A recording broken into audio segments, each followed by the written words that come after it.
അടുത്ത തവണ മീൻ വാങ്ങുമ്പോൾ ഇങ്ങനെയൊന്നും ഉണ്ടാക്കി നോക്കാൻ മറന്നു പോകണ്ട കേട്ടോ. ഇത് ചോറിന് മാത്രമല്ല ചപ്പാത്തിക്കും പൊറോട്ടയ്ക്കും വരെ കഴിക്കാൻ പറ്റുന്ന ഒരു അടിപൊളി മീനിന്റെ റെസിപ്പിയാണ് കേട്ടോ. ഗസ്റ്റ് ഒക്കെ വരുമ്പോൾ ഉണ്ടാക്കി കൊടുക്കാൻ പറ്റിയ ഒരു നല്ല കിഡിലൻ സാധനമാണ്. ഒരു തവണയിലും ഇങ്ങനെയൊന്നും ഉണ്ടാക്കി ഒന്ന് നോക്കിയാൽ പിന്നെ നിങ്ങൾ ഇടയ്ക്കിടയ്ക്ക് ഈ ഒരു ഡിഷ് ട്രൈ ചെയ്യും കേട്ടോ. അത്രയ്ക്ക് ടേസ്റ്റിയാണ്. എങ്ങനെ ഉണ്ടാക്കുന്നതെന്നൊക്കെ ഞാൻ കാണിച്ചു തരാം. അതിന് വേണ്ടിയിട്ട് നമുക്ക് മീൻ എടുക്കാം കേട്ടോ.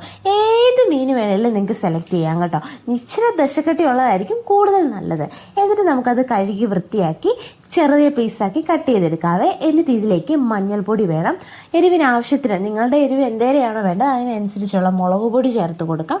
പിന്നെ കുറച്ച് ഉപ്പ് ചേർത്ത് കൊടുക്കാം. ജിഞ്ചർ ഗാർലിക് പേസ്റ്റ് കുറച്ച് ലൂസായിട്ടാണ് ഞാൻ അരച്ചെടുക്കുന്നത്. ഇതിലെല്ലാം കൂടെ നന്നായി തേച്ച് പിടിപ്പിക്കാൻ വേണ്ടിയിട്ടാണ് അങ്ങനെ അരച്ചെടുക്കുന്നത്.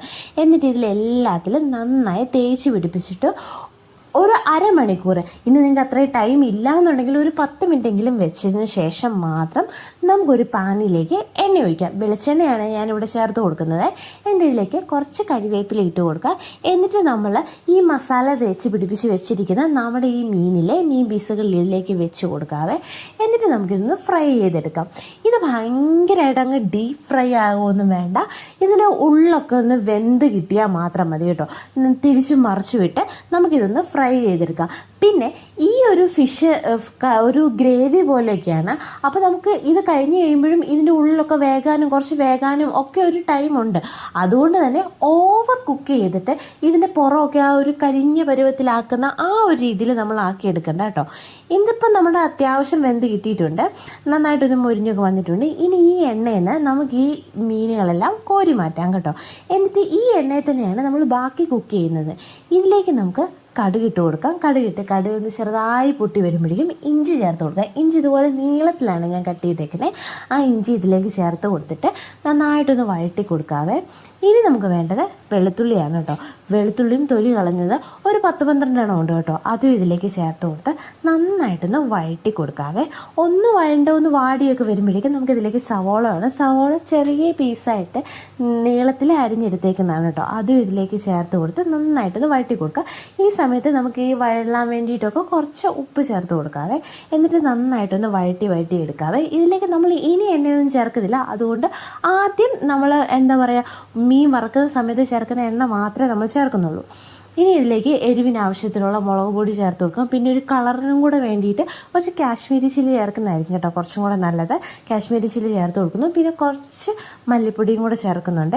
എന്നിട്ട് നന്നായിട്ടൊന്ന് വഴണ്ട ആ ഒരു ഉള്ളിയൊക്കെ നന്നായിട്ടൊന്ന് സോഫ്റ്റായി നന്നായിട്ട് വഴണ്ട് വന്നു കഴിയുമ്പോഴേക്കും ഇതിലേക്ക് തക്കാളി ചേർത്ത് കൊടുക്കാതെ.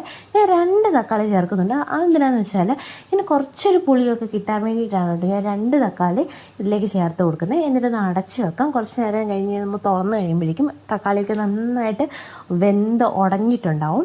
അപ്പോൾ നന്നായിട്ടൊന്ന് മിക്സ് ചെയ്ത് കൊടുക്കും. ഉപ്പൊക്കെ കുറവുണ്ടെങ്കിൽ ഉപ്പൊക്കെ ഈ ഒരു സ്റ്റേജിലും കൂടെ നമുക്ക് ചേർത്ത് കൊടുക്കാവേ. എന്നിട്ടുണ്ടല്ലോ ഇതിലേക്ക് നമ്മൾ ആദ്യം വറുത്ത് വെച്ചിരിക്കുന്ന ആ ഒരു മീനിൻ്റെ പീസസൊക്കെ ഇല്ലേ അതൊക്കെ ഇതിലേക്ക് വെച്ച് കൊടുക്കാം. എന്നിട്ട് നമുക്കിതിലേക്ക് തേങ്ങാപ്പാൽ വേണം.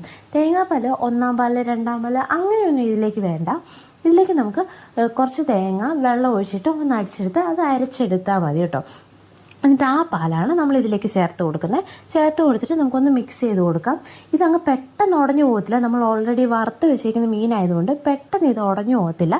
എന്നാലും സൂക്ഷിച്ച് നമുക്കിത് ഇളക്കി കൊടുക്കാം. ഇളക്കി കൊടുത്ത ശേഷം നമുക്കിതൊന്ന് അടച്ചു വെക്കാതെ അടച്ച് വെച്ചിട്ട് ഇടയ്ക്കിടയ്ക്ക് ഒന്ന് തുറന്ന് നോക്കി ഒന്ന് ഇളക്കി ഒന്ന് കൊടുക്കണം. പക്ഷേ മീൻ അധികം പൊടിഞ്ഞു പോകാതെ വേണം ഇളക്കി കൊടുക്കാൻ. ഈ ഒരു ഗ്രേവി ഒന്ന് കുറുകി എന്ന് വെച്ചാൽ ഒരുപാട് വറ്റിപ്പോയത് ഒന്ന് കുറുകി വരുന്ന ഒരു പരുവമാണ് കേട്ടോ. ആ പരുവത്തിൽ നമുക്ക് തീയൊക്കെ ഓഫ് ചെയ്യാം. എന്നിട്ട് കരിവേപ്പിലയൊക്കെ വെച്ചിട്ട് നമുക്കിത് അടച്ചു വെക്കാം കേട്ടോ. കഴിക്കുന്നതിന് കുറച്ച് നേരം മുമ്പ് മാത്രം എടുത്ത് നന്നായി മിക്സ് ചെയ്തിട്ട് നമുക്കൊരു സെർവിങ് പ്ലേറ്റിലേക്ക് മാറ്റാം കേട്ടോ. ഇതിൻ്റെ കൂടെ പൊറോട്ട ഭയങ്കര ബെസ്റ്റാണ് കേട്ടോ. പൊറോട്ടയുടെ കൂടെ ഇത് കഴിക്കാൻ നല്ല ഫ്ലേവറാണ്. ഒരു തവണ ഇങ്ങനെയൊന്നും ഉണ്ടാക്കി നോക്കിയാലേ പിന്നെ ഇടയ്ക്കിടയ്ക്ക് ഗസ്റ്റൊക്കെ വരുമ്പോൾ നമ്മൾ ഈ ഒരു ഐറ്റം ട്രൈ ചെയ്ത് നോക്കും. അത്രയ്ക്ക് അടിപൊളിയാണ് കേട്ടോ. പിന്നെ അപ്പത്തിൻ്റെ കൂടെ നല്ലതാണ്. ചോറിൻ്റെ കൂടെ ആണെങ്കിലും ബെസ്റ്റാണ് കേട്ടോ. പിന്നെ നെയ്ച്ചോറിൻ്റെ കൂടെ നല്ലതാണ്. പിന്നെ നമ്മൾ ഫിഷ് ബിരിയാണിയൊക്കെ ഉണ്ടാക്കുകയാണെങ്കിലും ഈ ഒരു മസാലയൊക്കെ ഉണ്ടാക്കിയിട്ട് ശേഷം നമ്മൾ റൈസ് ഇട്ട് സെറ്റ് ചെയ്താലും ഭയങ്കര ടേസ്റ്റിയാണ് കേട്ടോ. ഞാൻ ഒരു തവണ ഇങ്ങനെ ഒന്ന് ട്രൈ ചെയ്ത് നോക്കിയായിരുന്നു. അപ്പോൾ എനിക്ക് ഭയങ്കരമായിട്ട് ഇഷ്ടപ്പെട്ടായിരുന്നു കേട്ടോ. അപ്പം ഈ ഒരു റെസിപ്പി ട്രൈ ചെയ്ത് നോക്കുക. ട്രൈ ചെയ്ത് നോക്കിയിട്ട് നിങ്ങൾക്ക് ഇഷ്ടപ്പെടുവാണെങ്കിൽ ലൈക്ക് ചെയ്യുക. എന്നിട്ട് നിങ്ങൾ കമൻറ്റ് ചെയ്യണം. എന്നിട്ട് അടുത്ത എന്തെങ്കിലും ഇതേപോലെ നിങ്ങൾക്ക് ഇഷ്ടമുള്ള റെസിപ്പികളുണ്ടെങ്കിൽ പറഞ്ഞാൽ മതി കേട്ടോ.